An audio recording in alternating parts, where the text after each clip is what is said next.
ये happy home multi channel का प्रसारण है सीधे आपके सामने। Focus Hindustan Mumbai news channel पर आप सभी का स्वागत। मैं हूं माजिद सिद्दीकी।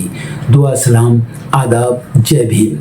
हक और हकीकत को बताने वाले खामोश बैठे हैं, सच बोलने वाले पर इल्ज़ाम। आने वाला वक्त ही बताएगा। वीडियो को आखिर तक देखिए। सबसे पहले फोकस हिंदुस्तान को सब्सक्राइब करें, लाइक करें, शेयर करें और अपने कमेंट जरूर भेजें। समाज को जगाने के लिए आपकी ज़रूरत है। मैं फिर आऊँगा ताज़ा खबरों को लेकर। माजिद सिद्दीकी, जय हिंद।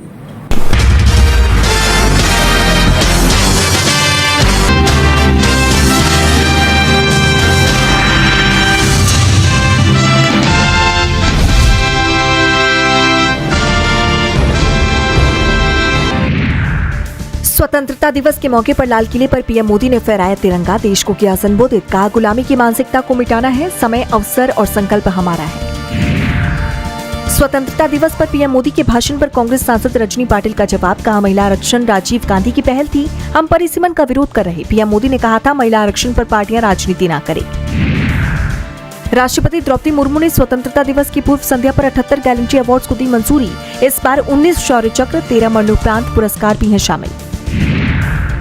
सिंधु जल संधि निलंबित करने पर राष्ट्रपति मुर्मू का बड़ा बयान। कहा, ये सही कदम, इसका फायदा हमारे किसानों को होगा। एग्जाम सिस्टम में सुधार के लिए सरकार कर रही कोशिश। छात्रों पर पैलेट गन चलाए जाने पर यूपी के उच्च शिक्षा मंत्री योगेंद्र उपाध्याय का बड़ा बयान। कहा, पैलेट गन चलाना जायज था, कांग्रेस ने साधा निशाना, बीजेपी की मानसिकता को बताया शर्मनाक। लोकसभा ने राहुल गांधी को भेजा नोटिस। गृह मंत्री शाह पर टिप्पणी को लेकर 28 अगस्त तक मांगा जवाब। सदन में इडियट और अंधभक्त जैसे शब्दों के इस्तेमाल पर बीजेपी ने स्पीकर से की थी शिकायत। टीएमसी सांसद महुआ मोइत्रा का बड़ा आरोप। प्रशासन ने सर्किट हाउस खाली करने को कहा, मना करने के बाद भीड़ ने जय श्री राम के नारे लगाए। कहा, नहीं हटूंगी, लोकसभा स्पीकर को लिखा लेटर। रिश्वतखोरी के मामलों में बड़ा एक्शन। सीबीआई ने 5 रेलवे अधिकारियों को किया गिरफ्तार। राजस्थान के जयपुर और बीकानेर में की छापेमारी।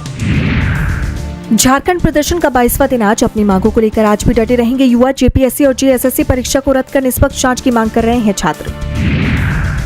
बिहार में पीएचडी होल्डर्स का प्रदर्शन आज भी जारी। असिस्टेंट प्रोफेसर की नियुक्ति में यूजीसी के मूल्य नियमों की पूरी तरह पालन करने समेत कई मांगों को लेकर लोग कर रहे हैं प्रदर्शन। पटना के गर्दनी बाग में हो रहा है ये प्रदर्शन। हॉर्मुज स्ट्रेट को बहुत जल्द घोषित करेंगे अमेरिकी क्षेत्र। अमेरिकी राष्ट्रपति ट्रंप ने किया ऐलान। ईरान का पलटवार, हार मान ली अमेरिका।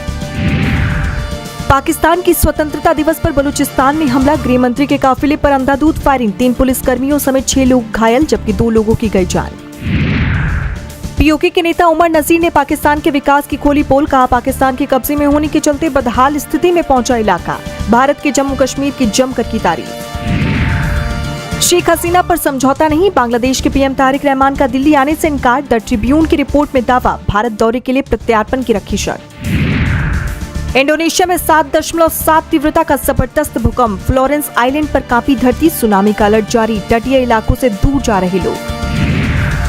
S&P 500 इंडेक्स में शामिल होने की तैयारी में रेडिट। कंपनी के शेयर की मांग बढ़ने की संभावना। ऑनलाइन चर्चाओं के लिए मशहूर है ये प्लेटफॉर्म। गलत काम करोगे तो भुगतोगे गंभीर परिणाम। एयर इंडिया सीईओ विल्सन की एयरलाइन कर्मचारियों को 2 टूक। हाल ही में एयर इंडिया की फुकेट दिल्ली उड़ान का पायलट डोप टेस्ट में हुआ था फेल। 2031 तक 1380 नए ग्लोबल कैपेबिलिटी सेंटर बनाने की तैयारी में भारत के 7 राज्य। 12 लाख नए रोजगार पैदा करने का है लक्ष्य। सीबीआरई की रिपोर्ट में दावा। यूरोप में गर्मी से 90 लाख टन अनाज का हुआ नुकसान। 3.5 साल के उच्चतम स्तर पर पहुंची वैश्विक एफपीआई। संयुक्त राष्ट्र के खाद्य एवं कृषि संगठन के मुताबिक 131.1 पर पहुंचा आंकड़ा। भारत को 2047 तक वैश्विक विनिर्माण केंद्र बनाने के लिए केंद्रित रणनीति जरूरी। नीति आयोग ने की वकालत। रसायन, वस्त्र, दूरसंचार और पीवी जैसे प्रमुख क्षेत्रों पर दिया जोर।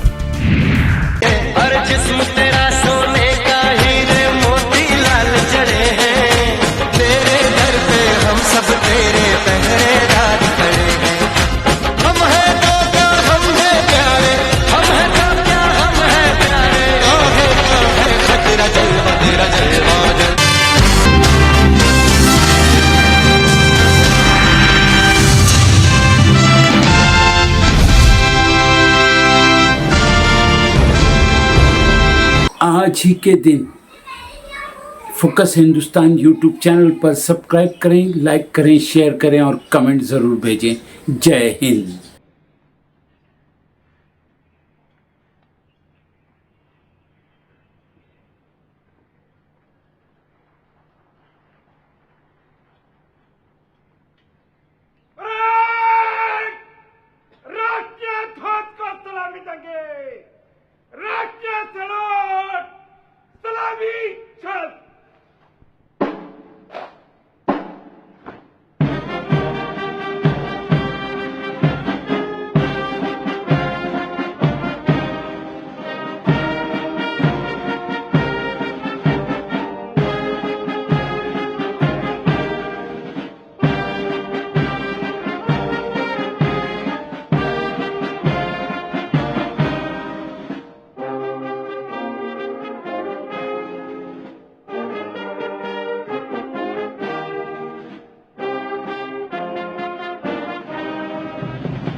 हिंदवी स्वराज्याचे सरसंस्थापक छत्रपती शिवरायांना मानाचा मुजरा करतो।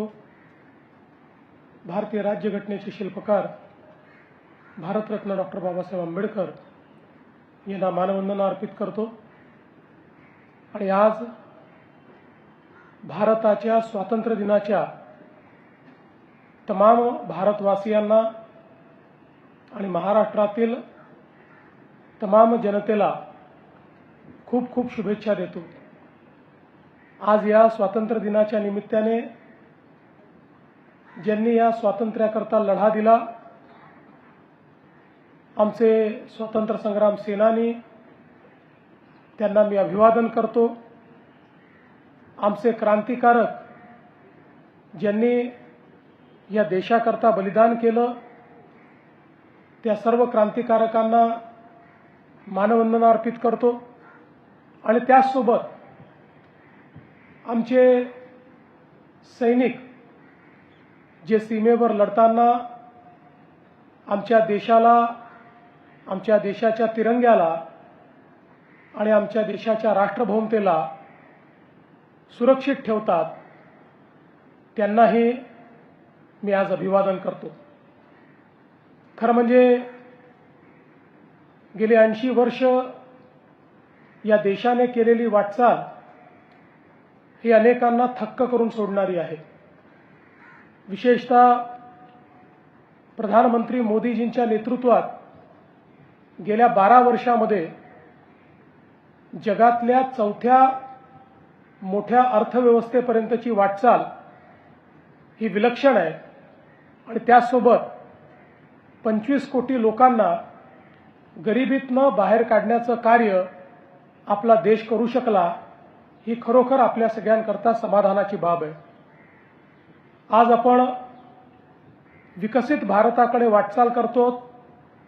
विकसित भारत एक अशी संकल्पना आहे ज्यामध्ये केवळ विकसित अर्थव्यवस्था नाही, तर समाजातला प्रत्येक व्यक्ती, दीन दलित, गोर गरीब, आदिवासी, शेतकरी, शेतमजूर, महिला, सर्वांच्या जीवनामध्ये सकारात्मक परिवर्तन, सर्वांच्या जीवनामध्ये उन्नती, सर्वांची प्रगती, सर्व सोबत चालत असताना होणारी प्रगती हीच खऱ्या अर्थानं विकसित भारताची संकल्पना आहे। आणि या विकसित भारताच्या संकल्पनेमध्ये सर्वात महत्त्वाची भूमिका जर कोणाची असणार आहे तर ती या महाराष्ट्राची असणार आहे। महाराष्ट्र हे आपल्या देशाचं ग्रोथ इंजिन आहे। देशाच्या विकासातलं एक अत्यंत महत्त्वाचं उपकरण म्हणून महाराष्ट्राकडे आपण पाहतो। छत्रपती शिवरायांनी जी शिकवण दिली त्या शिकवणीवर आधारित आणि भारतरत्न डॉक्टर बाबासाहेब आंबेडकरांनी जे संविधान दिलं त्या संविधानाला अनुषंगून महाराष्ट्र सातत्याने विकास करतोय। आज देशातली सर्वात मोठी अर्थव्यवस्था म्हणून महाराष्ट्राकडे पाहिलं जातं। मला अतिशय आनंद आहे की याही वर्षी पहिल्या 6 महिन्यामध्ये आपण महाराष्ट्राचा जो आर्थिक विकासाचा दर आता मोजलेला आहे तो जवळपास 8.8% आहे आणि विशेषतः आपण जो प्रयत्न करतोय की प्रत्येक जिल्हा हा ग्रोथ इंजिन झाला पाहिजे, त्यामध्ये जवळपास 13 जिल्ह्यांनी आपलं टार्गेट पूर्ण केलंय आणि इतरही जिल्हे त्याच पद्धतीनं विकासाकडे अग्रसर आहेत। विकास हा केवळ काही टप्प्यांमध्ये नाही तर शेवटच्या माणसापर्यंत पोहोचवण्याकरता मग गडचिरोली असो, पालघर असो किंवा नंदुरबार असो अशा प्रत्येक भागामध्ये विकास पोहोचवण्याचा प्रयत्न आपण करतोय। मला अतिशय आनंद आहे की आपल्या शासनाने शेतकऱ्यांकरता पुण्यश्लोक अहिल्यादेवी होळकर कर्जमाफी योजना आणली। 56 लाख शेतकऱ्यांना 36,000 कोटी रुपयाची कर्जमाफीची योजना आपण देतो। शेतकऱ्यांना दिवसा वीज देण्याचं आपण स्वप्न बघितलं होतं। 76% शेतकऱ्यांना आता आपण दिवसा वीज देतो आणि पुढच्या वर्षभरामध्ये 100% शेतकऱ्यांना दिवसाची वीज हा देण्याचा आपला संकल्प आपण पूर्ण करणार आहोत। हे सगळं करत असताना विशेषतः एक संकल्प आपण केलाय तो म्हणजे महाराष्ट्राच्या मागच्या पिढीने आणि या पिढीने मोठ्या प्रमाणात दुष्काळ बघितला, पण महाराष्ट्राची येणारी पिढी दुष्काळ पाहणार नाही।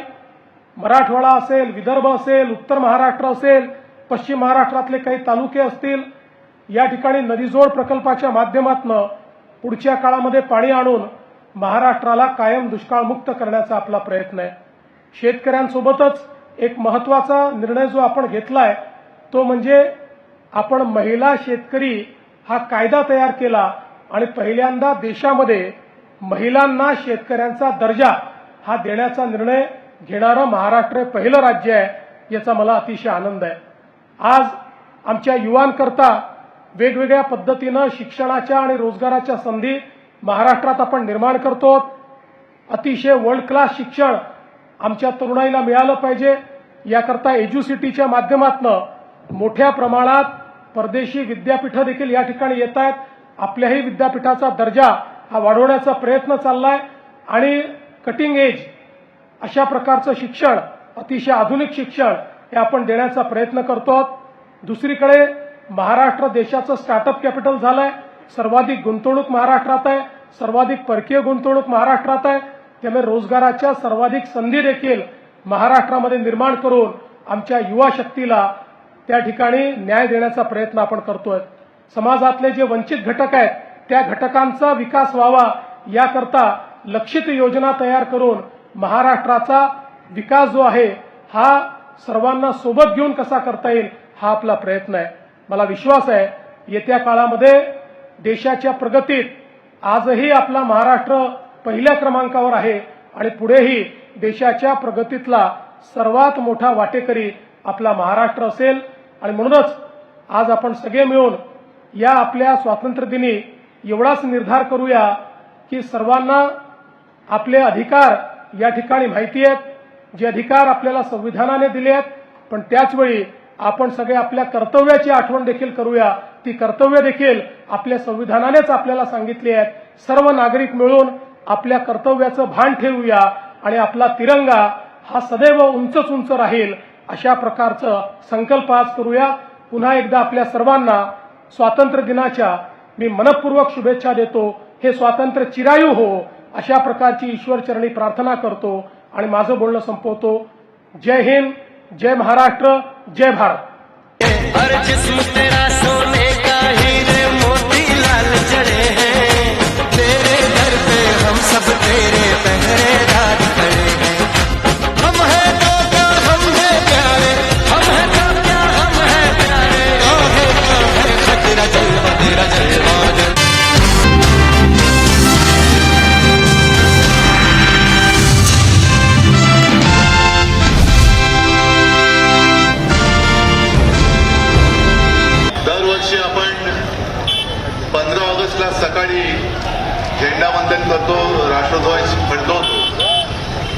मध्यरात्री का?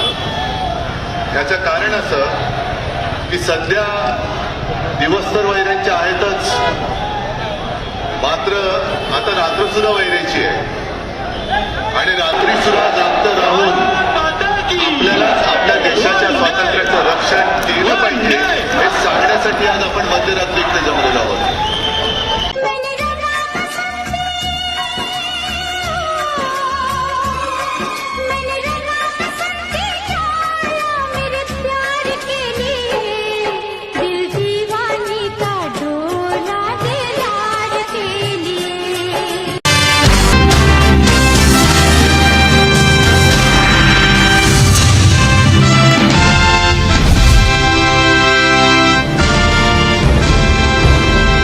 आज ही के दिन फोकस हिंदुस्तान यूट्यूब चैनल पर सब्सक्राइब करें, लाइक करें, शेयर करें और कमेंट ज़रूर भेजें. जय हिंद.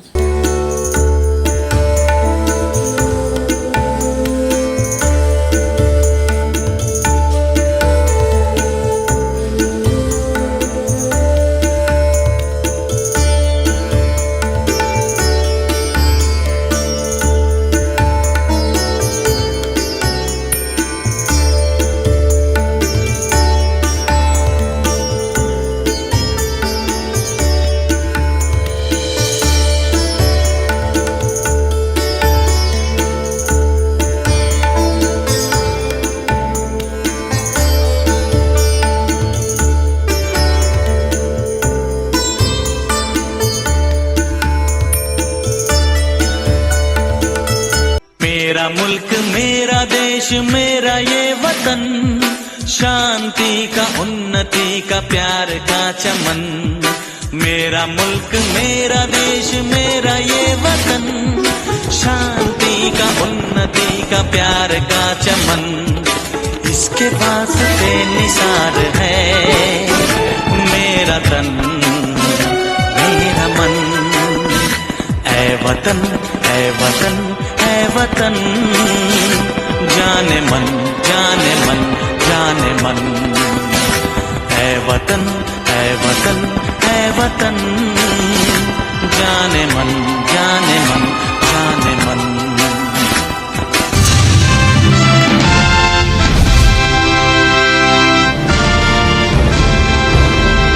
आज पूरे देश में स्वतंत्रता दिवस धूमधाम से मनाया जा रहा है.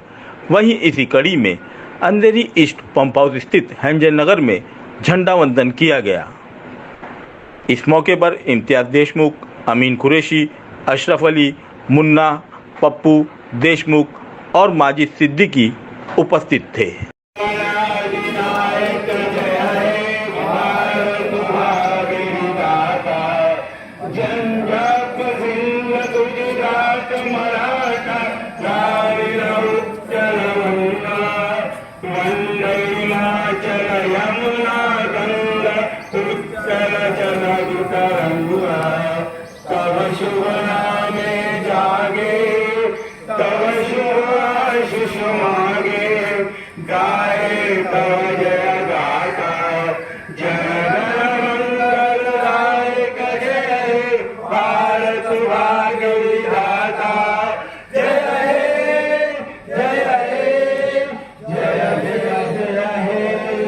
भारत माता की जय, भारत माता की जय, भारत जिंदाबाद, भारत.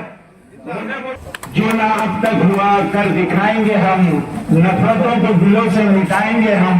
अपने हिंदुस्तान को खुदा की कसम फिर से सोने की चिड़िया बनाएंगे हम.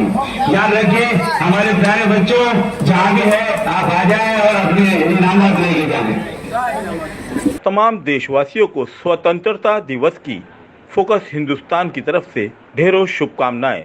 जय हिंद. झंडा ऊंचा रहे हमारा, विजयी विश्व तिरंगा प्यारा. झंडा ऊंचा रहे हमारा, विजयी विश्व तिरंगा प्यारा.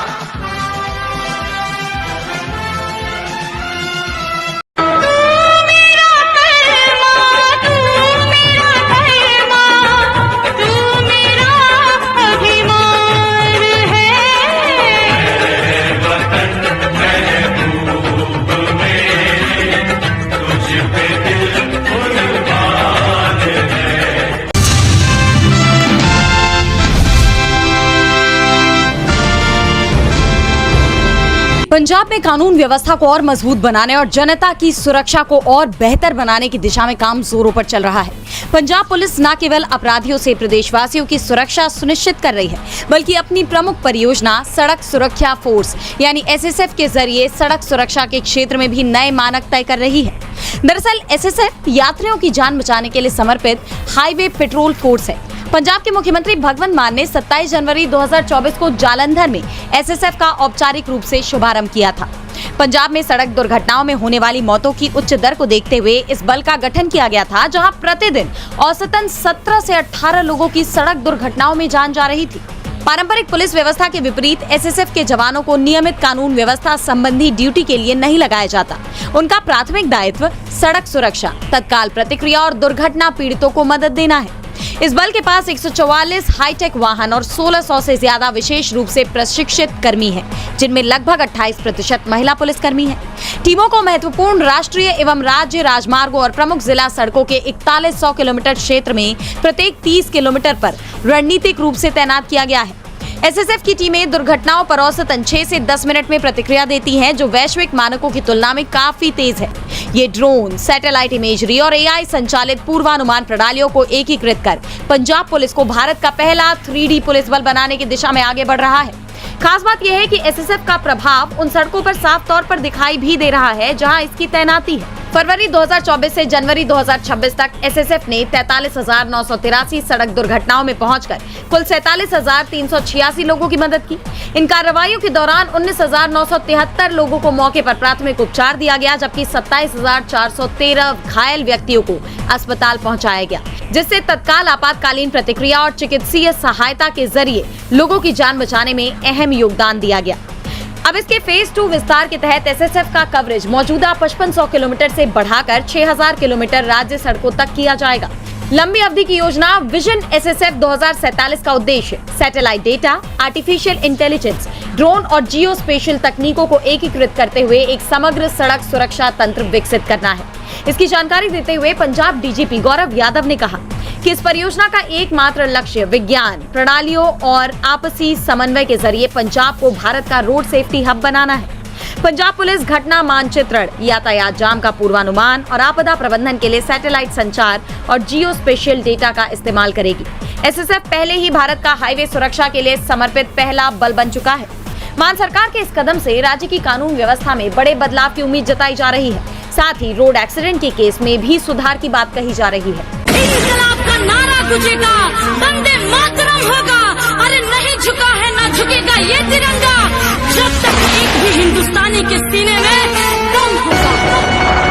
भारत माता की, भारत माता की इंकलाब। हर करम अपना करेंगे ऐ वतन तेरे लिए, दे दिया है जो भी देंगे ऐ वतन तेरे लिए।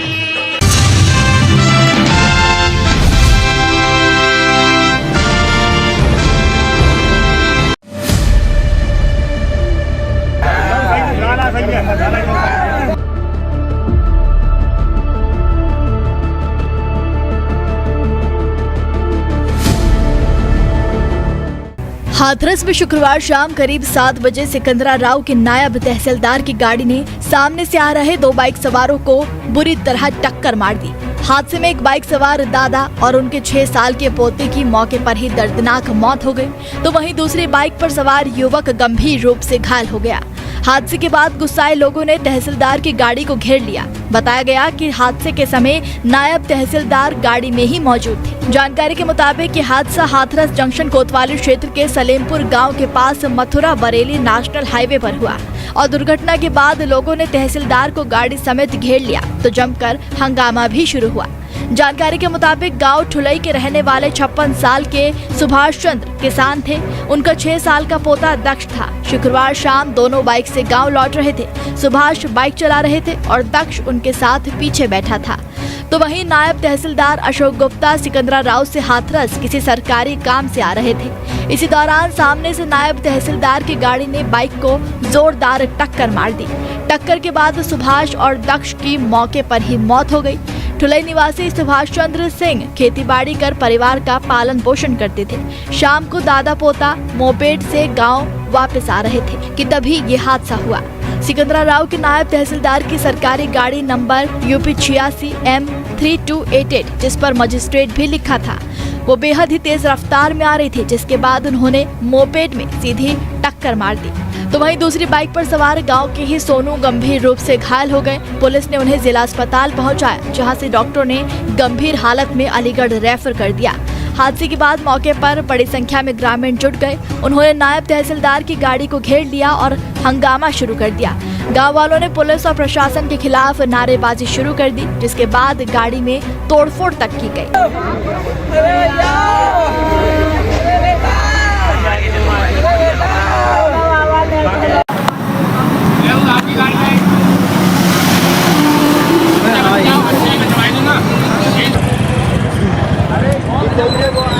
रुक जाओ, वाले बुला रहा हूँ, वाले फोन कर लगाया किसी ने, लगा दिया मैंने उसके घर के दिया।